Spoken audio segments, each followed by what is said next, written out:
Welcome to Talk Trials. The place where we don't just read the headlines, we read the footnotes, the dissents, and the messy procedural history that pretty much everyone else ignores. Exactly. And, today we are looking at a case that it honestly feels like something out of a Hollywood script. It really does. But unfortunately for the people involved, it was very, very real. We're doing a dedicated deep dive into Martin versus United States. A huge one, decided just this past June in 2025. In this case, it really has everything. I mean, everything. Yeah. You have a terrifying SWAT raid in the middle of the night. A wrong house raid, no less. A classic terrifying wrong house raid. You have a GPS device that just poof, vanishes into thin air. So convenient. Incredibly convenient. And then on the legal side, you have a lower court that somehow managed to invent a brand new legal defense for the government. Not a whole cloth. A defense that, and this is the best part, nobody even asked for. We are absolutely going to get to that because that is a twist I really did not see coming. Not even the government wanted it, as it turns out. Incredible. But look, on the surface, this is a story about a mistake. A really, really bad mistake. I mean, flashbangs going off in a quiet suburban home where a 7-year-old is trying to sleep. It's horrifying. But underneath that horror, this is a puzzle about immunity. It's about the Federal Tort Claims Act, or the FTCA as we'll be calling it. Which is, let's be honest, usually one of the absolute driest topics in all of law. Oh, for sure. Yeah. It's the kind of thing that makes first-year law students just fall asleep in their torts books. Absolutely. But here, the facts are so dramatic, and the legal battle is about these critical mechanics of how and when you can actually hold the government accountable. That's the core question, right? Yeah. Can the government just say, oops, and walk away when they kick down the wrong door? Yeah. So, our roadmap for today, we're going to cover the factual background, the raid itself, then we'll get into the 11th Circuit's, let's call it, unique interpretation of the law. That's a very diplomatic way to put it. We'll then break down the Supreme Court's unanimous textual takedown of that interpretation. And finally, we'll get to our 10th chair segment where we offer up our own judicial opinion. Sounds good. Let's start with the raid. So let's set the scene. Take us back to the incident. Okay. So the story starts on October 18th, 2017. It's the pre-dawn hours. The FBI has a target. They're getting ready to execute warrants at what they believe is a suspected gang hideout. And they have a specific address for this hideout. They do. The warrants are for 30741 Landau Lane. Landau Lane. Okay, everyone, keep that street name in your head. It's important. It's critical. 3741 Landau Lane. But the house they actually storm, the home where our petitioners Hilliard Toy Clayot, Katrina Martin, and her 7-year-old son are asleep, is at 3756 Denville Trace.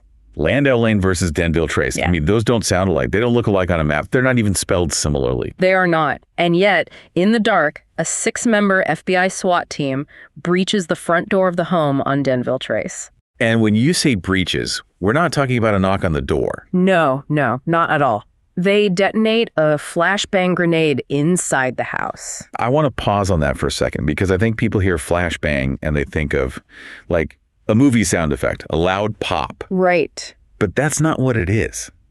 If you've never heard one of these things, it's a concussion.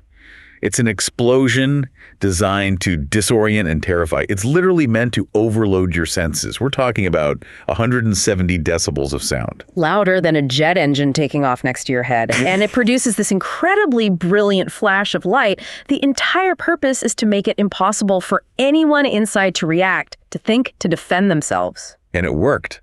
The occupants, Mr. Clayat and Mrs. Martin, they're jolted awake. They are, as you can imagine, absolutely terrified. They think it's a home invasion. They think they're being robbed, or worse, that they're about to be murdered. Their first instinct is survival, so they scramble out of bed and hide in a bedroom closet. Which is a completely rational human reaction when your house explodes at 4 a.m. Absolutely.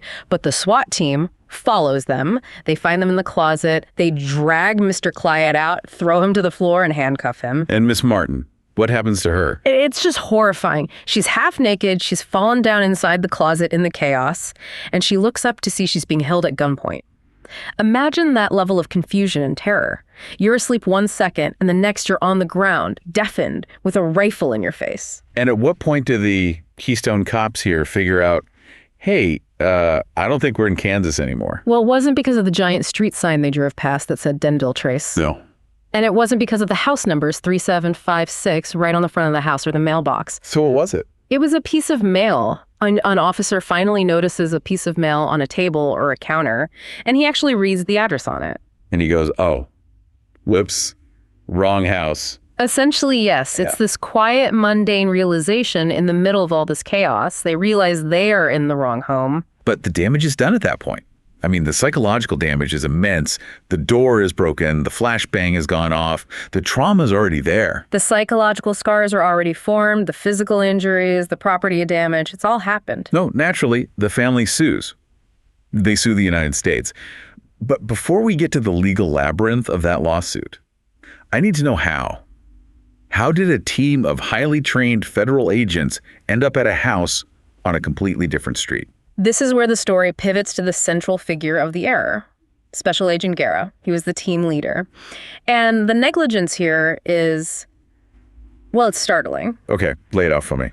So the reason they went to the wrong house is that Agent Guerra was relying on a personal GPS device. Personal, not official FBI equipment. No, his own personal GPS, like one you'd buy at Best Buy. Okay, look, we've all had a GPS fail. We've all had it, turned left into the lake.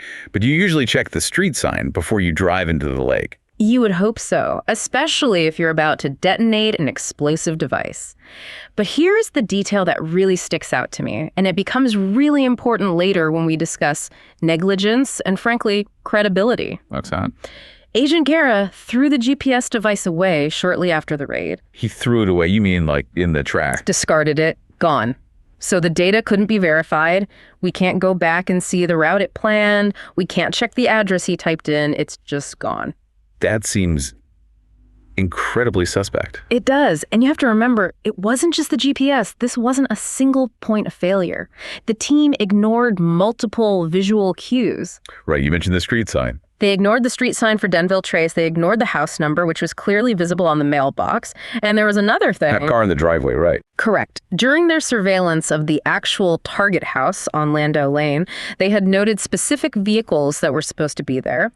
When they rolled up to the Martin Clyott home on Denville Trace, there was a strange car in the driveway that wasn't part of their surveillance profile. Another red flag. A huge red flag that they just completely ignored. So you have a wrong address, a wrong street name, a wrong car in the driveway, and a personal GPS that conveniently ends up in a landfill. It feels like an open and shut case for negligence, right? It feels like, you broke my door, you terrorized my family, you got the wrong house. Pay me. You would absolutely think so. But when you sue the United States, you aren't suing a regular person. You're not even suing a big corporation. You're entering this maze, this legal labyrinth of the Federal Tort Claims Act. And it starts before you even get to a courtroom, right? There's an administrative process. A huge one. And it's a hurdle in itself. You can't just file a lawsuit the next day. First, you have to file what's called a Standard Form 95. What's that? It's basically a formal claim that you submit directly to the federal agency that wronged you. In this case, the FBI or the Department of Justice.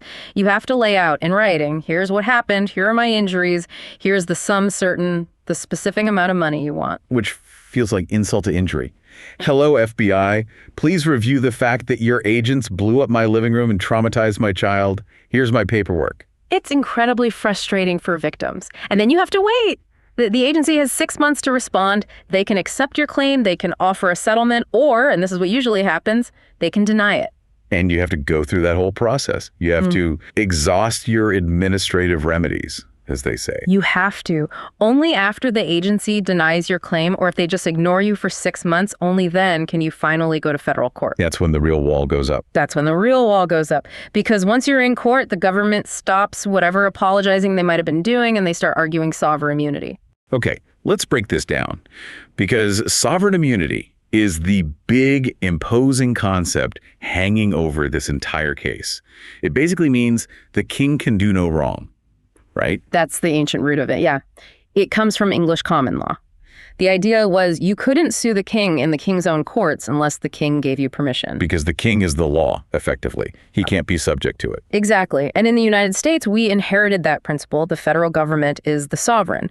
So as a general rule, you cannot sue the U.S. government for money damages, period. But that seems incredibly unfair in a modern democracy. I mean, if a postal truck runs a red light and smashes into my car, I should be able to get my bumper fixed. The government shouldn't just get a free pass. And Congress eventually agreed with you. That's why in 1946, right after World War II and the massive expansion of the federal bureaucracy, Congress passed the FTCA, the Federal Tort Claims Act. And this is a waiver of sovereign immunity. It is a limited waiver. It's the king saying, okay, you know what? In these specific situations, I agree to let you sue me. I agree to be treated like a regular person. So the government says, we agree to be liable for torts, which are just civil wrongs, injuries caused by the negligent or wrongful acts of our employees, just like a private employer would be. Precisely. The law says the government is liable in the same manner and to the same extent as a private individual under like circumstances. But, and there is always a but with these kinds of statutes. There is a massive but. The FTCA gives with one hand and then it takes away with the other because it contains a long list of exceptions. This is Section 2680 of the Act. These are the clawbacks. So areas where the government takes its immunity back. Exactly. There are 13 of them. They cover everything from losses of mail to combat activities in wartime to the assessment of taxes. And if your case falls into one of these 13 exceptions, the waiver is canceled. The king takes his immunity back and your case gets dismissed. So it's like a trap door. You think you have a case, you walk into court, and then suddenly, poof, an exception applies, and you get nothing. That is exactly how it feels for plaintiffs.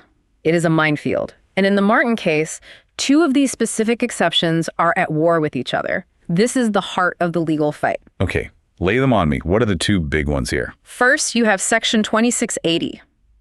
This is known as the intentional tort exception. Okay. This says you generally cannot sue the government for a list of intentional acts committed by its employees. Things like assault, battery, false imprisonment, false arrest, libel, slander. Wait a minute, that sounds like exactly what happened to the Martin Clyat family. They were assaulted. They were falsely imprisoned in their own home. It does. And if that was the whole story, their case would have been dead on arrival. They would have lost immediately. So there's a loophole. There's a loophole inside the exception. It's called the law enforcement proviso. It was added much later in 1974. And it says, however, The magic word. however, if a law enforcement officer commits these acts, assault, battery, false arrest, etc., then you can sue. Okay, so that's good for the family. Special Agent Gary is definitely a law enforcement officer. He's FBI. Absolutely. So the law enforcement proviso pries that door back open for them. It saves their case from the intentional tort exception. But then they run smack into the second big hurdle. The other exception. The other exception, Section 2680A, the discretionary function exception. This is the big one. This is the government's favorite defense. It bars any suit based on an official's exercise of discretion. So if a decision involves judgment or choice, you can't be sued for it, even if it was a terrible call. That's the general idea. It's really meant to protect high-level policymaking. You don't want citizens suing the government because they disagree with how a budget was allocated or how a federal park is managed or how a war is conducted. Right, I get that. You can't have a judge second-guessing whether the Navy should have put a battleship in the Atlantic or the Pacific. That's a political question, not a judicial one. Exactly. The exception is meant to prevent judicial second-guessing of legislative and administrative decisions grounded in social, economic, and political policy. But the government loves to stretch this exception to its breaking point. How so? They argue that almost everything an employee does involves some form of discretion. I chose to drive down this street instead of that one. That's discretion. I chose to use my personal GPS instead of checking a map. That's discretion. So you have these two exceptions. One seems to let the family sue. The other seems to block them. This all goes to the 11th Circuit Court of Appeals. It does.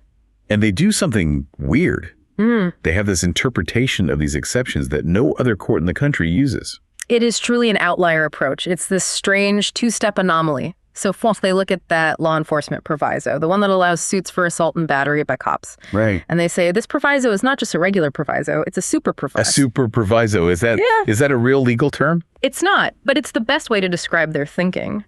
They held that the law enforcement proviso overrides everything. They said it doesn't just cancel out the intentional tort exception it's sitting in, it also cancels out the discretionary function exception. Wait, hold on. So in the 11th Circuit, if a federal law enforcement officer commits an assault, the government can't even argue that their actions were discretionary. Correct. Their theory was that if it's an assault by a cop, Section 2680A, the discretionary function exception, it doesn't exist. It's off the table. That sounds incredibly pro-plaintiff. I mean, that sounds fantastic for victims like the Martin family. It completely clears the path. It does. On its face, it sounds like the court is rolling out the red carpet for the family. They're saying, come on in, the courthouse doors are wide open, sue the government. But the family lost. So how on earth did they lose if the path was so clear? Because of the second and even weirder step of the 11th Circuit's anomaly, they seem to realize that their super proviso theory might make the government liable for, too much. So to counterbalance it, they just invented a new defense. They invented a defense. They allowed the government to use the Supremacy Clause of the U.S. Constitution as a liability shield. The Supremacy Clause. Okay, that's the part of the Constitution that says federal law is supreme over state law, right? Article 6, Clause 2. That's the one, the supreme law of the land. So how does that stop a lawsuit for a wrong house raid? The 11th Circuit's reasoning, and this is a bit of a bank shot, was that if the officer's actions had some nexus to a federal policy or duty, then the Supremacy Clause itself provides immunity from suit, even if the FTCA seems to allow it. So they opened the front door wide with the super proviso, but then they bricked up the entire hallway with the Supremacy Clause. That is a perfect analogy. It was this bizarre give and take. And the end result for the family was that they had no remedy. The court basically said, yes, you can sue despite the discretionary function exception. But just kidding, you lose because the Supremacy Clause protects the agent because he was, doing federal work. Summary judgment for the United States, case closed. That feels like the ultimate bait and switch. Congratulations, you win on the statute. Oh, by the way, you lose because of the Constitution. It was a chaotic and totally novel ruling, and it created what we call a circuit split. You had the 11th Circuit over here with its own special set of rules for these cases, and the rest of the country using a different, more straightforward analysis. And that is a recipe for the Supreme Court to step in. Absolutely. You can't have one circuit court inventing its own constitutional defenses that don't exist anywhere else. So the Supreme Court granted cert. So enter Justice Gorsuch and the unanimous Supreme Court. And this takes us right into our deep dive on the Supreme Court's opinion itself. I always love a unanimous opinion, a 9-0 ruling. It usually means the lower court really messed something up. It does. It's a signal. It's the court saying, we all agree you are profoundly wrong, and here's why. And Justice Gorsuch wrote for the court, and he just systematically dismantles the 11th Circuit's entire framework. He tackles the two issues one by one. He starts with the super proviso, right? This idea that the law enforcement proviso overrides all the other exceptions in the FTCA. He does, and Gorsuch says no, and he does it with, I have to say, this is my favorite part of the whole opinion, the grocery list analogy. Oh, it's so good. It is classic Gorsuch textualism. It's simple, it's accessible, and it's completely devastating to the counter-argument. It really is. It makes a complex issue of statutory construction understandable to anyone. Oh, okay, let's walk through it because it really helps explain this. Yeah. Gorsuch basically says, imagine a spouse leaves a note on the counter for the other spouse. Okay, I'm the spouse. I'm leaving you a note on the way out the door. The note says, buy apples, carrots, steak. But then right after steak, there's a colon and it says, if on sale. Right, a condition, a qualification attached to the steak. A condition, exactly. And then the final item on the list is bread. Okay. The question is, does that condition, if on sale, apply to the bread? I mean, obviously not. If you come home without bread because it wasn't on sale, you have fundamentally misunderstood the note. But honey, the steak wasn't on sale, so I just assumed the condition applied to everything that came after it. And that's when you're sleeping on the couch. The proviso, if on sale, is structurally and grammatically bound to the word steak. It modifies that specific item on the list. And he applies this exact logic to the FTCA. The law enforcement proviso is physically located inside subsection H, which is the intentional tort exception. It's not at the beginning or the end of the whole list of 13 exceptions. It's tucked inside one specific bullet point. Exactly. Subsection H is the steak. The proviso is the if on sale condition attached to it. It has no grammatical or logical connection to subsection A, the discretionary function exception, which is the bread in this analogy. It doesn't jump up the page to modify a completely separate provision. It's incredible that we need the Supreme Court to teach basic grammar and structure, but here we are. He points out the FTCA has 13 discrete exceptions. They're like separate items in a list or separate sentences in a paragraph. structurally distinct provisions. And Gorsuch also points out that the proviso addresses the exact same subject matter as the exception it sits in. Subsection H talks about intentional torts like assault and battery, and the proviso also talks about assault and battery. It doesn't mention anything about, lost mail or combat injuries or quarantine impositions, which are all other separate exceptions in the statute. So holding number 1 from the Supreme Court is crystal clear. The law enforcement proviso only fixes the intentional tort problem in subsection H. It does not give you a free pass against the discretionary function exception in subsection A. Which, ironically, sounds like a loss for the family at first blush. It means the government can still try to argue that the raid was discretionary.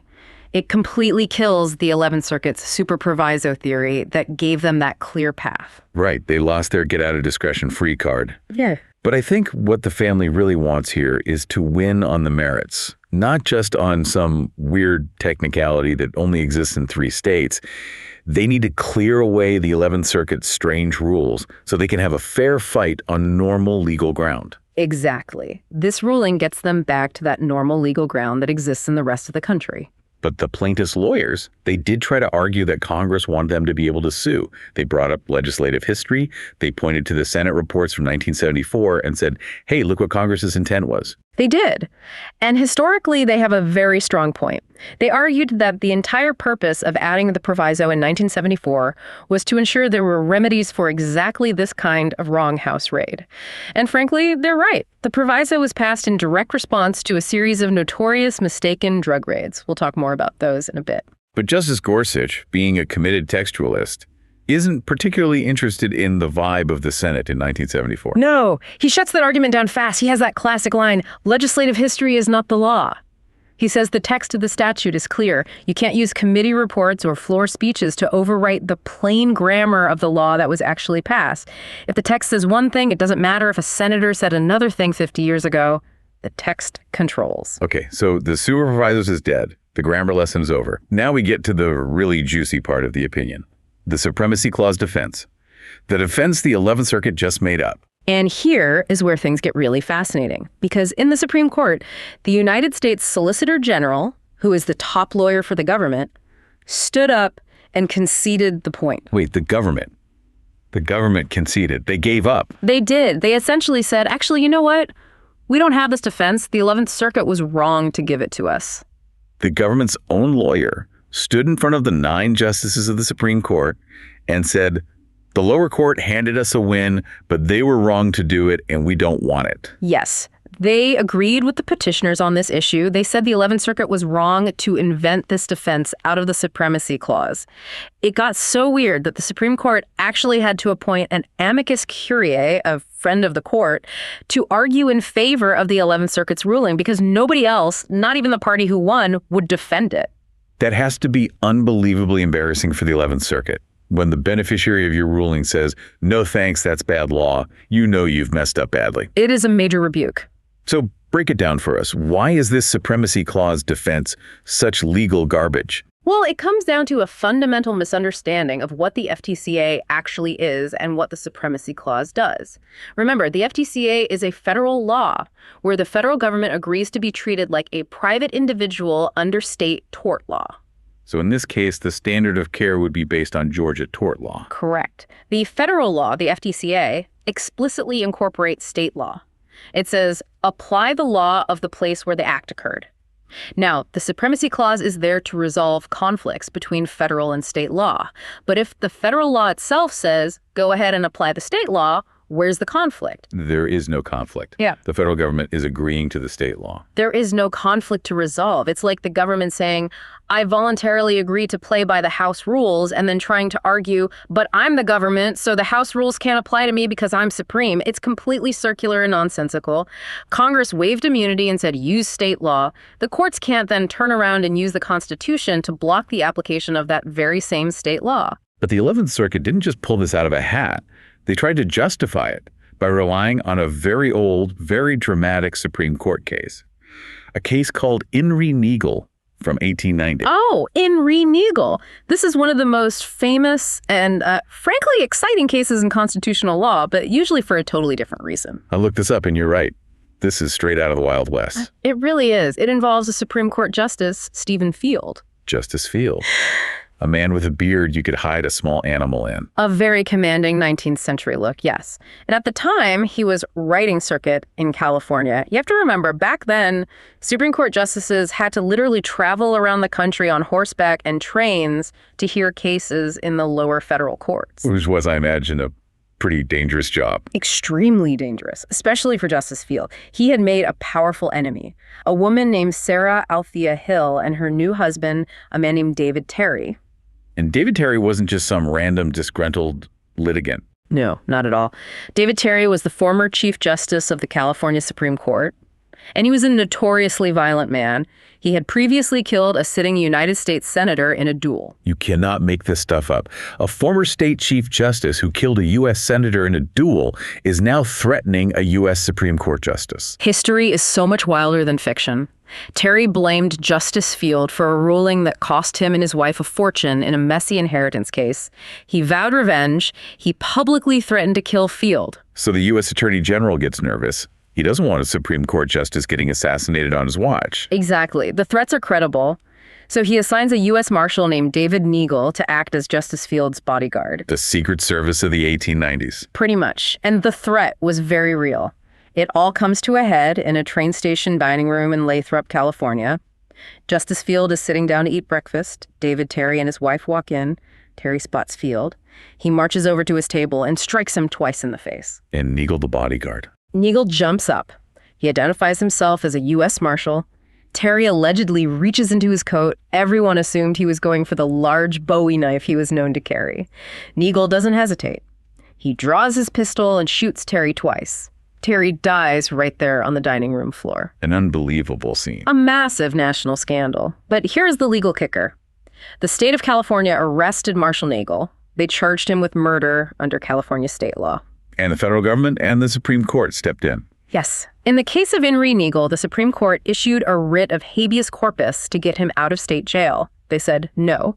A state cannot arrest and imprison a federal officer for an act committed while performing his official duty. The Supremacy Clause protects that federal officer from state criminal prosecution. Okay, that makes perfect sense. You can't have states arresting FBI agents or U.S. Marshals just to interfere with federal operations.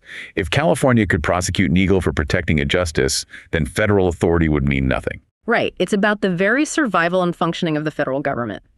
But the 11th Circuit took that very specific principal immunity from being criminally prosecuted, from going to jail, and tried to stretch it to cover civil and monetary liability under the FTCA. That feels like a monumental leap.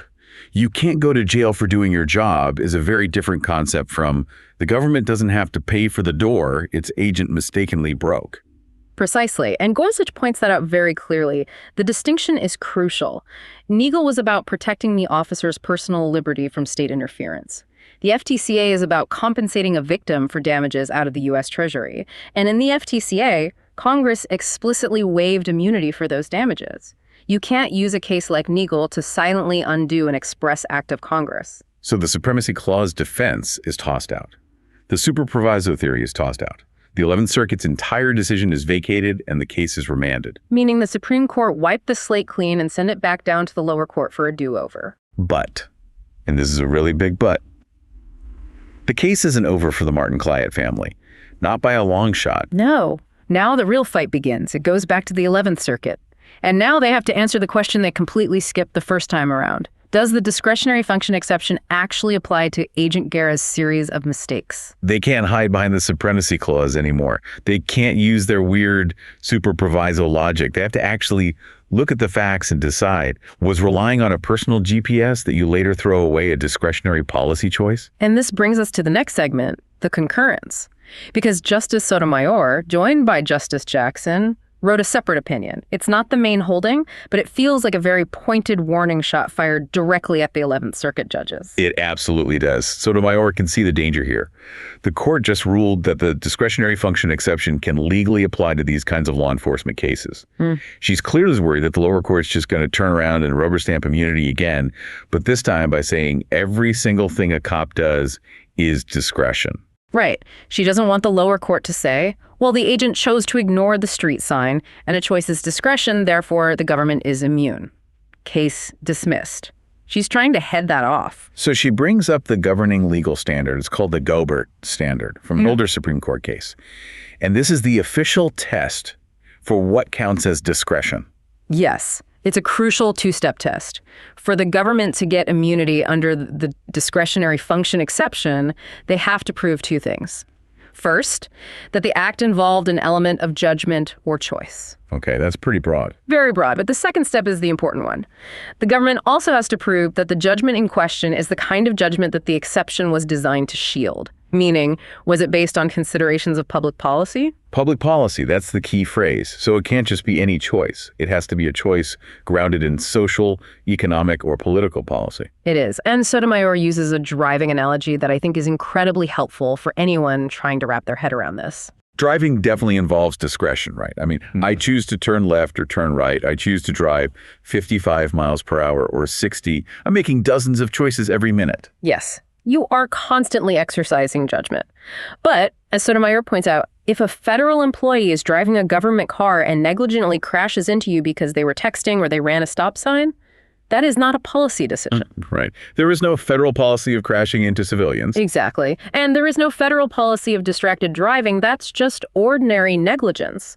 It's not the kind of high-level judgment the exception was designed to shield. It shields legislative and administrative decisions, not a mail carrier failing to check his blind spot. So if a general decides to bomb a specific target in a war and civilians are tragically hurt, that decision to bomb might be immune because it's a high-level military policy decision. Yes, that's a classic example. But if a private in the motor pool negligently backs a Humvee into a wall on the base, that is not policy. That is just bad driving. So how does Justice Sotomayor apply that analogy to the Martin case? Well, she looks at the facts. Special Agent Guerra used a personal GPS. He allegedly threw it away. He ignored a street sign. He ignored the clearly marked house number.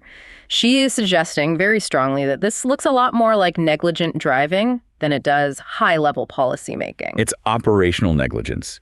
It's just being bad at the basic mechanics of your job. It's not a policy choice. And she grounds this in history. She brings up the Collinsville raids. I wanted to ask you about this. You mentioned them earlier. These are the raids that actually led Congress to create the law enforcement proviso in the first place. They are.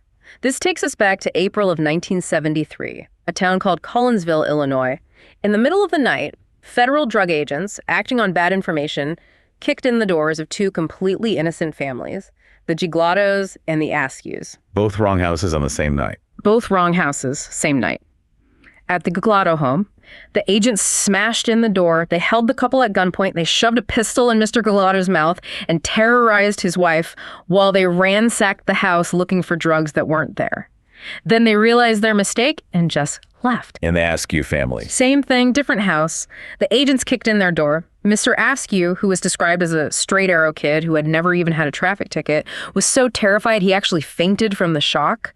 His wife was hysterical. The agents realized the informant had lied. And again, they just left these people to pick up the pieces. It sounds identical to what happened to the Martin Client family. It is hauntingly similar. And back then, in 1973, Congress was absolutely enraged. This was front-page news. Senators were on the floor calling the agents stormtroopers and Gestapo. Those were the words used in the hearings. And they passed the law enforcement proviso specifically to allow suits for exactly this kind of behavior. So Sotomayor is making a powerful point here. She's saying, look, Congress saw these exact facts, mistaken, violent, wrong house raids, and they amended the law to make sure the victims could sue.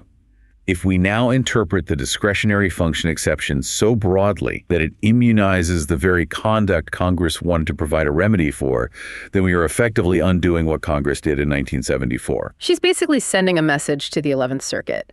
Do not dismiss this case again by calling this incompetence policy. Do not mock the clear intent of Congress. It's a really powerful concurrence.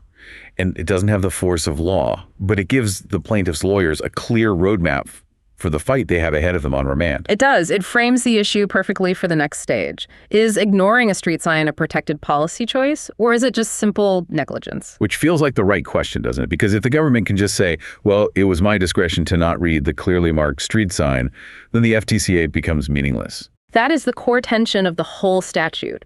If everything is discretion, then nothing is liable. And that leads us perfectly into our final segment. The 10th chair.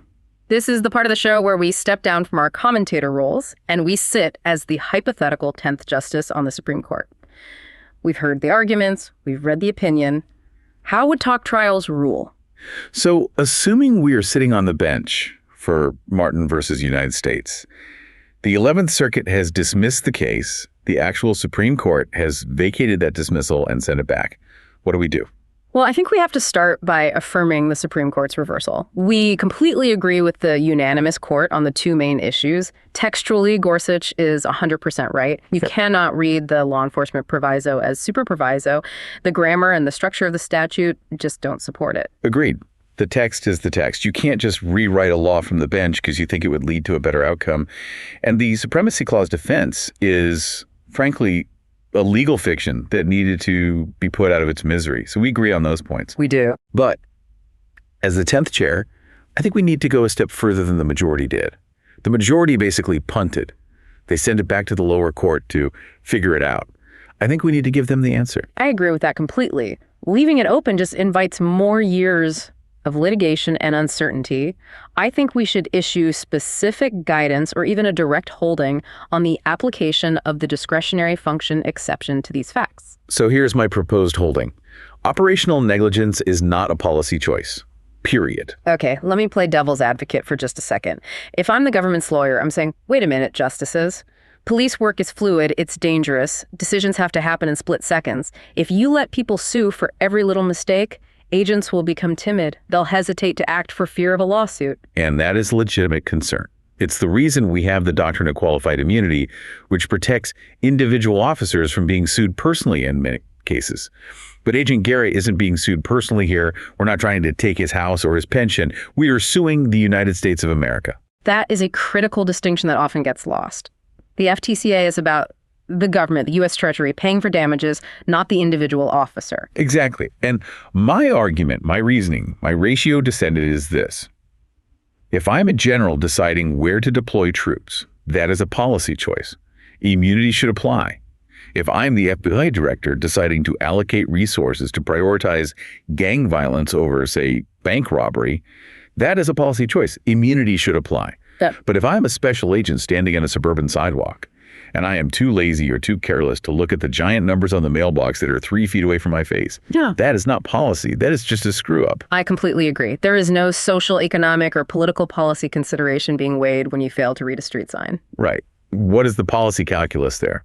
Well, on the one hand, I could verify the address and ensure we don't terrorize an innocent family.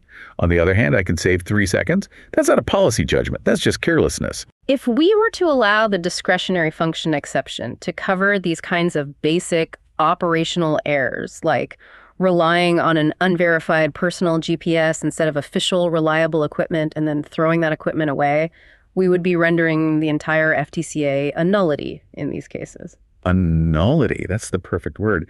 It becomes a fake law, a false promise. You can sue us, except for all the times you can't. If every mistake a police officer makes is automatically labeled discretionary, then the waiver of sovereign immunity that Congress enacted becomes an illusion. So the 10th chair would direct the lower court to find that the discretionary function exception does not apply to these specific facts. We would tell them, in no uncertain terms, this was not a policy choice shielded by immunity. This was a series of negligent acts. Let the case proceed to discovery and, if necessary, to a jury. Let the government defend itself on the merits under Georgia tort law. If they can prove in court that their actions were actually reasonable given the circumstances, fine. Maybe the street sign was covered by a tree branch. Maybe the GPS was hacked by a solar flare. Let them prove it with evidence. But don't let them hide behind the shield of immunity before the trial even gets started. Exactly. Don't slam the courthouse door in the family's face. Let the evidence come out. That's the talk trials ruling. We affirm the court's reversal, but we go further and clarify the limits of discretion to ensure that negligent, wrong house raids are not automatically immune from liability. It feels like the only way to make the statute actually work as Congress intended. It honors the clear texts that Justice Gorsuch cares so much about, and it honors the clear legislative purpose that Justice Sotomayor cares so much about. It bridges that gap. So wrapping this all up, where does that leave us? Well, for the Martin Client family, the legal fight continues. They have to go all the way back down to the 11th Circuit. And you have to remember, this raid happened in October of 2017. My gosh. We are coming up on a decade. A decade of litigation? just to get to the starting line of their actual case. But they are going back with significantly better ammunition. The made-up Supremacy Clause shield is gone. The confusing super proviso theory is gone. Now it's a straight fight about one question.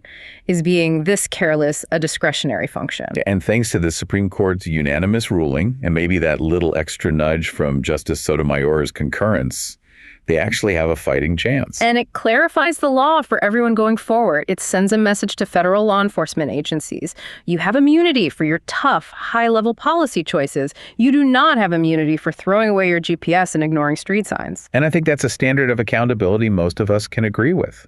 It balances the need for effective law enforcement with the fundamental right of every person to be safe and secure in their own home. It brings a little bit of common sense back into the labyrinth of sovereign immunity. Well, that wraps up this deep dive into Martin versus United States, a unanimous court, a grammar lesson involving steak and bread, a history lesson about bodyguards and duels, and a terrifying look at what happens when the GPS goes wrong. And a reminder that when the government knocks on the wrong door, or in this case, blows it up, the law should provide an answer. Absolutely. Before we go, just our required disclaimer. Remember, our analysis, including the judgment offered in the 10th chair, is commentary for informational and discussion purposes only. It is not legal advice and does not represent the actual holding or views of the Supreme Court. Even if we think our ruling was pretty good. I think it was spot on. But alas, we aren't wearing the robes. Yeah. We do want to hear from you, though. Do you think operational negligence should ever be immune?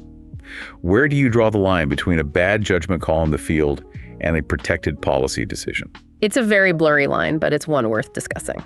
Let us know your thoughts. Thanks for listening to Talk Trials. We'll see you in the next docket.